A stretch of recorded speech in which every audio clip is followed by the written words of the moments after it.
में 400 मार्क्स? नहीं, paper 400 marks का है, समझे नहीं। उसमें अटेम्प्ट 200 मार्क्स। एग्जाम्पल के लिए मैं अभी इनको समझा रहा था ना, जैसे नेट का जो पेपर है ना, जो CSIR नेट पेपर है, मैथमेटिकल साइंस एक्चुअल नाम है ना, मैथमेटिकल साइंस है। तो ये क्या है ना, इसका एग्ज़ाम जो है एक्चुअली उसमें 3 सेक्शन होता है एग्ज़ाम में। सेक्शन ए, उसमें पार्ट लिखता है एग्ज़ाम में ना, वो लोग पार्ट लिखते हैं पेपर वाले। पार्ट ए जैसे आपका है ना, MCQ MSQ NAT, same net में है पार्ट ए। लेकिन पार्ट बी और पार्ट सी, तो पार्ट ए में सिर्फ एप्टीट्यूड आएगा, वही जो गेट में भी आता है, वही एप्टीट्यूड। गेट में 15 आते हैं, 10 क्वेश्चन आते हैं 15 मार्क्स के, सारे अटेम्प्ट करने हैं। यहाँ एप्टीट्यूड के 20 क्वेश्चन हैं, 20 क्वेश्चन है, आपको अटेम्प्ट सिर्फ 15 क्वेश्चन करने हैं। ईच क्वेश्चन यहाँ 2 मार्क्स के हैं, ऐसा होता है। फिर दूसरा इसमें 4 पार्ट में फर्दर ये डिवाइडेड है। पार्ट बी जो है फर्दर 4 पार्ट में डिवाइडेड है उसका पेपर, थोड़ा कॉम्प्लिकेटेड इसका पैटर्न है। अब यूनिट 1, यूनिट 2, यूनिट 3, यूनिट 4, ये सिलेबस है। यूनिट 1 में आता है linear algebra and real analysis.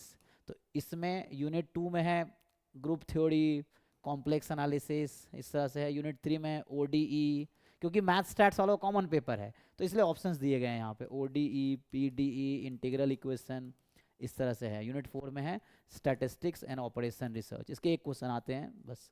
तो ये है। अब ये टोटल इसमें है 40 क्वेश्चन, और हमें सिर्फ अटेम्प्ट करने हैं 25 क्वेश्चन, और ईच क्वेश्चन 3 मार्क्स के हैं यहाँ पे, ऐसा है। तो 40 क्वेश्चन टोटल है। अब फर्दर बताऊँ तो इसके आते हैं 8, मैं उल्टा हो गया, 12 8 है ना, 12, ये फिक्स है, 12 8 8 12, ये फिक्स है। ये 12 होंगे, ये 8 होंगे, ये 8 होंगे, ये 12 होंगे, तो ये 40 क्वेश्चन हो ये गए। सब MCQ है? हाँ, MCQ वाला, ये MCQ पार्ट है जिसमें सिंगल करेक्ट ऑप्शन होगा। 25 ही करने होते हैं या 25 से ज्यादा भी कर सकते हैं? नहीं, 25 ही करने, 25 ज़्यादा कर ही नहीं सकते ना, वो तो काउंट ही नहीं, 25 ही करने हैं। 25 मैक्सिमम अटेम्प्ट 25 करने हैं आपको, क्योंकि ऑनलाइन है तो 26वां टिक करने का ऑप्शन ही नहीं आएगा, आपके पास ऑप्शन ही 25 टिक करने का होगा। 25 पूरे हो गए तो 26वां का ऑप्शन ही रहेगा आपको इसमें।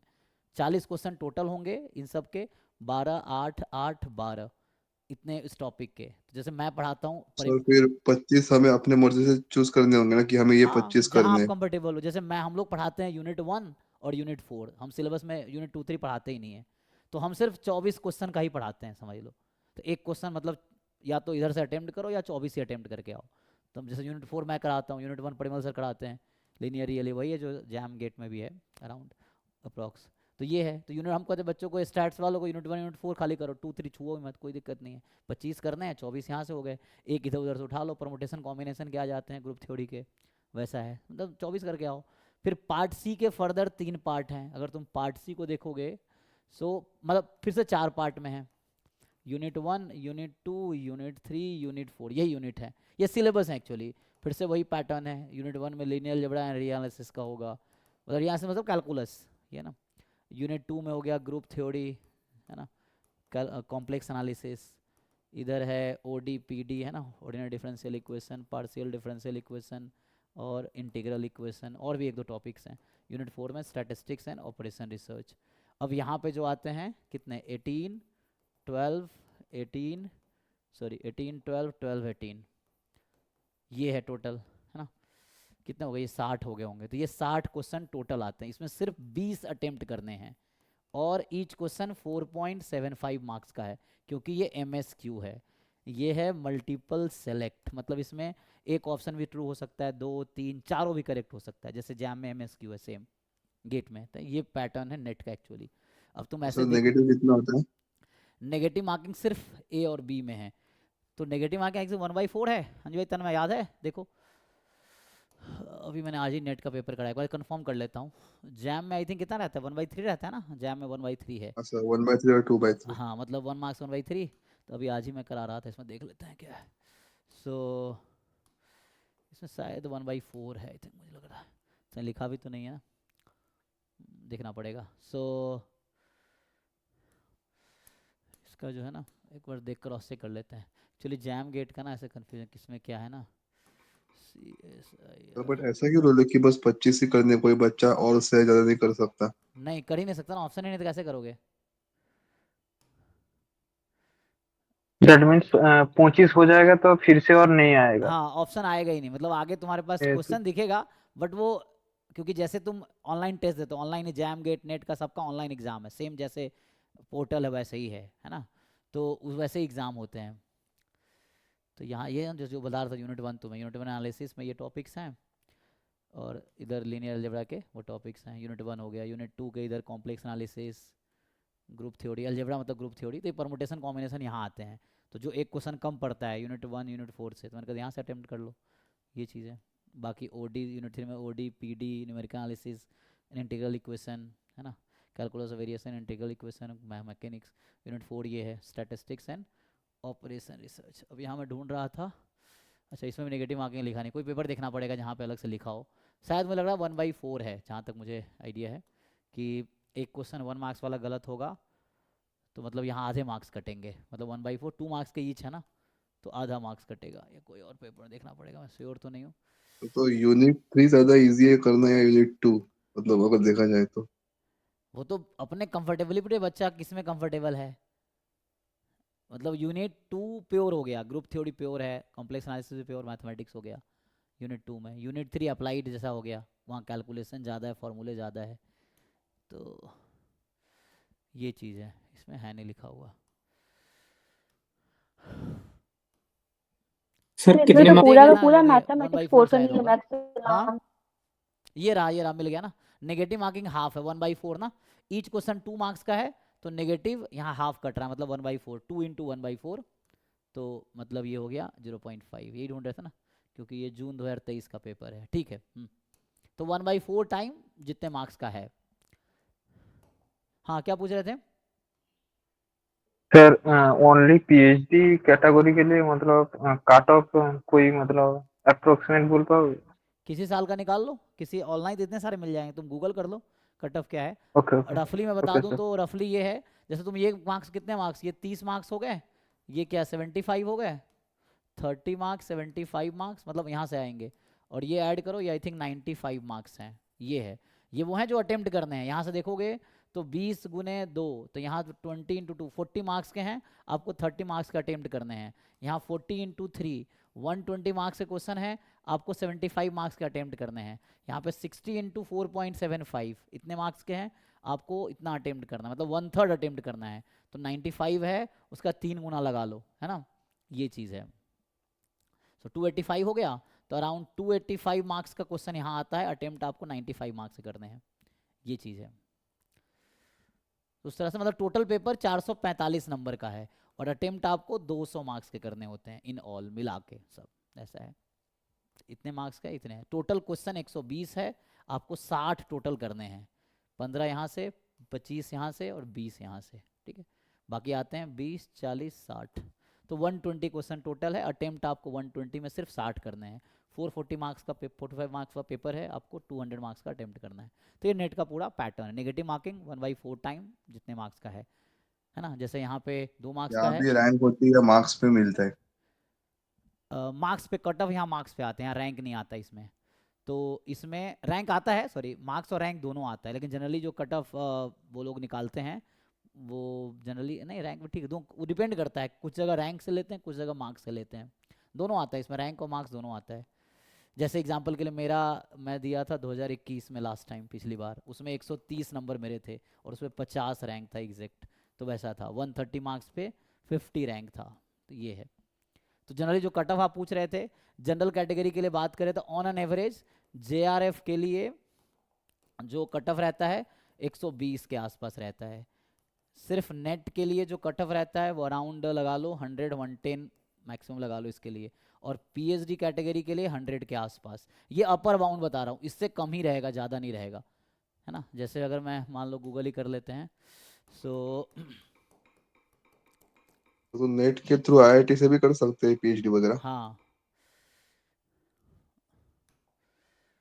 मान लो इसमें अगर सर्च करूँ मैं कट ऑफ क्या रहता है, वो एग्जैक्ट कट ऑफ कोई आंसर किसी से बच्चा प्रयास बैच में होगा, अर्जुना में भी होगा, जो एग्जाम दिया है ना, जैसे रिजल्ट आता है उस पर लिखा रहता है कट ऑफ, तो वहाँ एग्जैक्ट मुझे याद नहीं है, तो मैं ऐसे ही बता रहा हूँ, ये गजेंद्र पुरोहित का जनरली परसेंटेज में है। देखो ये बता रहे हैं कि जून 2025 में जो अभी एग्ज़ाम हुआ था, जून 2025 वाला जो कि हुआ जुलाई में था एक्चुअली, उसमें जो यूआर का कट ऑफ था 53.38%, मतलब 100 में से इतना, तो डबल कर लो इसका, तो कितने 53 का डबल कितना हो गया 106, ये था जेआरएफ के लिए। ठीक है, तो जेआरएफ के लिए मतलब 106 मार्क्स चाहिए 100 200 में से। फिर 48% था असिस्टेंट प्रोफेसर, मतलब नेट के लिए है ना, नेट के लिए 48 का डबल कितना हो गया 96, तो 96 अप्रॉक्स था इसके लिए। और पीएचडी कैटेगरी का लिखा नहीं है, उससे भी कम होगा, है ना। तो ये कट ऑफ, तो कट ऑफ वैरी करता है, पेपर आसान है डिफिकल्ट, मैं जो लिखा हूँ अपर बाउंड है, बहुत ज़्यादा हाई कट ऑफ जाएगी तो उतनी जाएगी जो मैंने लिखा है, ये चीज़ है जनरल यू कैटेगरी आर की। मतलब अनरिजर्व्ड जनरल कैटेगरी है ना, तो ये अनरिजर्व्ड कैटेगरी का कट ऑफ। अब ओबीसी है ना, unreserved, EWS, OBC, SC, ST, इन सब का अलग अलग कट ऑफ आता है। तो मतलब अगर तुमने 110 निकाल लिया, 120 मार्क्स है तो सफिशिएंट है, बहुत है। 100 जनरली है ना, 100 के आसपास रहता है जेआरएफ जनरल, यही है।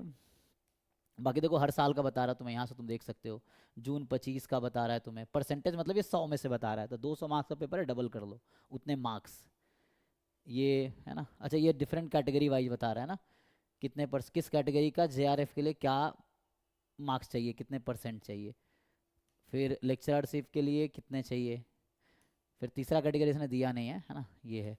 और ये सिंक किसको कर रहा है, ये एचआरडी वेबसाइट से कर रहा है, अच्छा यहाँ पे है, ये तो एग्जैक्ट इसमें तुम्हें वैलिडिटी क्या होती है स्कोर कार्ड की? जेआरएफ लाइफ, जेआरएफ 2 साल, मतलब उसमें अलग अलग है, पहले ये देख लो, ये कट ऑफ जो पूछ रहा था ना, तो ये एग्जैक्ट कट ऑफ है भाई, देख लो ये वेबसाइट सीएसआईआर का ऑफिशियल कट ऑफ है ये। ठीक है, तो ये परसेंटेज में बता रहा है तुम्हें। कैटेगरी 1 मैथमेटिकल साइंस की हम बात कर रहे थे, देखो अभी जो है 50, मतलब 100 मार्क्स चाहिए तुम्हें जेआरएफ के लिए जनरल कैटेगरी वाले बच्चों को।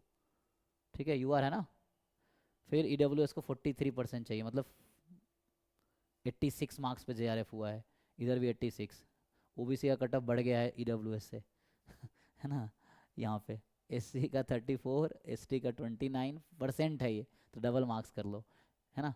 तो एसटी कैटेगरी का बच्चा अगर 200 में से 60 नंबर ले आता है तो जेआरएफ क्लियर हो जाएगा उसका, है ना, ये चीज़ है। ये अगर 68 ले आता है तो क्लियर हो जाएगा। यहाँ पे ये अब रिसेंट है 2025 का भी जून वाला पेपर का कट ऑफ है।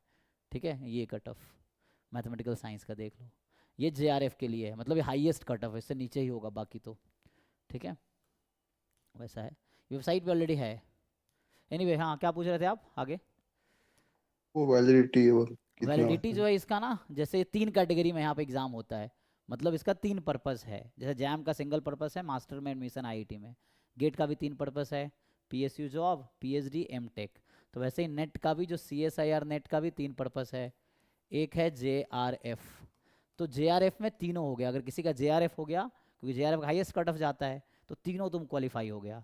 तो जेआरएफ का फ़ायदा ये है कि एडमिशन लोगों को पीएचडी में तो फेलोशिप मिलेगी, वो जो 37,000 for first 2 year and 42,000 for next 3 year, 5 साल ऑफिशियल गवर्नमेंट मान के चलती है पीएचडी ड्यूरेशन, तो ये है।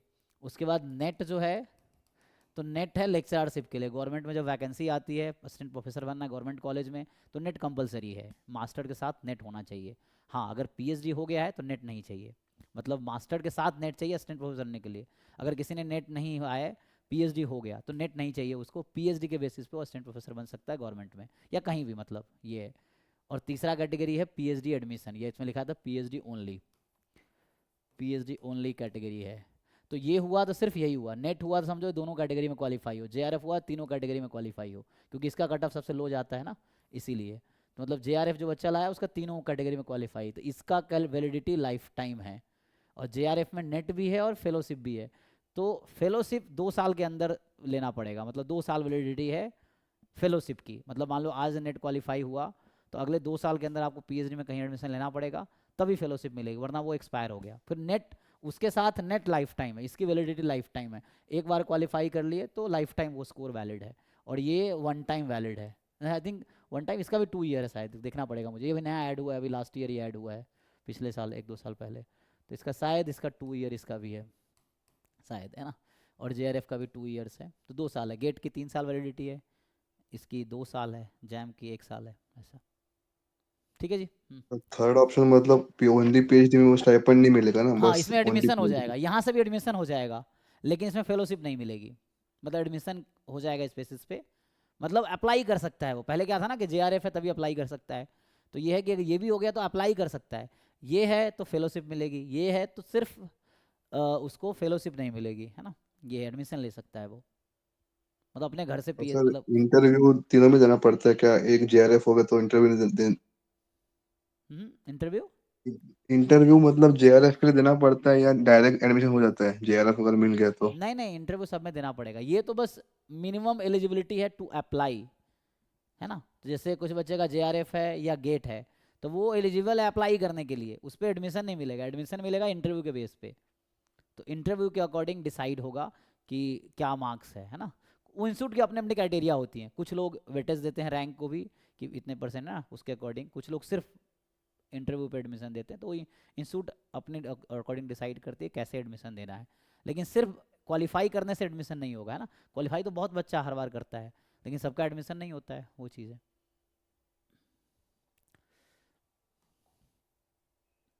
सर पीएचडी करने के लिए इंस्टीट्यूट का कितना फीस होता है एक महीने का? सेमेस्टर वाइज रहता है, जैसे मैं पीएचडी कर रहा था तो वहाँ अराउंड 15,000 या 20,000 लगा लो, 20,000 पर सेमेस्टर था पीएचडी, मतलब जो एजुकेशन फीस, जैसे आप मास्टर्स करोगे तब भी इतना ही है अराउंड, पीएचडी की भी पर सेमेस्टर इतना देना पड़ता है, 20,000 के करीब। तो वहाँ भी सेमेस्टर्स होते हैं मतलब ऐसा? हाँ पीएचडी में भी, मतलब पीएचडी में पहले 1 साल कोर्स वर्क होता है, तो पहले 1 साल कोर्स वर्क में वही पढ़ा, जैसे जो मास्टर्स किए जैसे कॉलेज होता है वैसे 1 साल वो थ्योरी पढ़ाते हैं, मतलब तुम्हारा फाउंडेशन स्ट्रॉन्ग करते हैं रिसर्च के लिए, तो 1 साल पढ़ाते हैं। उसके बाद फिर यू आर फ्री, देन आप रिसर्च करते हो, पेपर पब्लिश करते हो, तब डिग्री मिलती है, वैसा है। फर्स्ट ईयर कोर्स रहता है। तो पढ़ाते हैं मतलब एकेडमिक्स का पढ़ाते हैं, मतलब कैसे पेपर लिखते हैं वो पढ़ाते हैं? तो वो पीएचडी लेवल के कोर्सेज होते हैं, कोर्सेज का अलग अलग लेवल है। तो जैसे यूजी लेवल के कोर्स अलग हैं, पीजी लेवल के कोर्स अलग हैं, है ना।